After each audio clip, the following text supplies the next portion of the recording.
Sarap nito. Chicken tinula. Igisa na natin yung ating mga aromatics at ilagay ang ating chicken with asin, bitsin, mix hanggang maiga yung kanyang liquid. Matagal na ako guys hindi nakapagtinula. Chicken tinula yung ating lulutuin ngayon guys. Igisa lang natin ng mabuti ang chicken.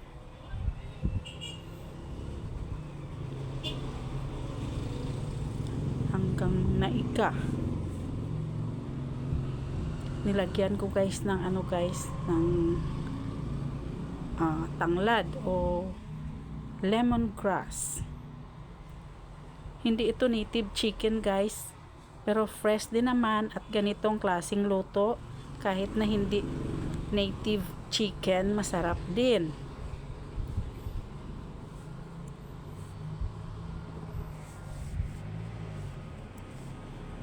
Nilagyan ko na ng tubig guys para lumambot yung ating chicken. Palambutin lang muna natin.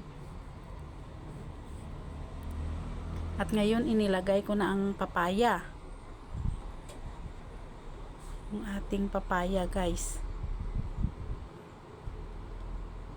Siyempre dito sa Iloilo guys, papaya ang uso pag nagtinula, chicken tinula kasi maraming papaya dito.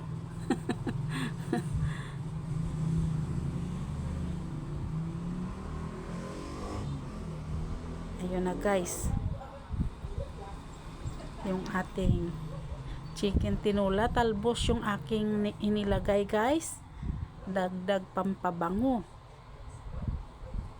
Okay din naman ang malunggay, masarap din ang malunggay, pero kung wala at meron kayong talbos ng sili, mabango din at masarap ang talbos ng sili sa tinulang manok. So higop na tayo ng sabaw guys. Sarap guys. Thank you for watching. Kung hindi ka pa nakapag-subscribe, please subscribe. Malaking tulong na din yan sa akin guys. Salamat sa inyong panonood. God bless everyone. Ready to serve na ang ating chicken tinula.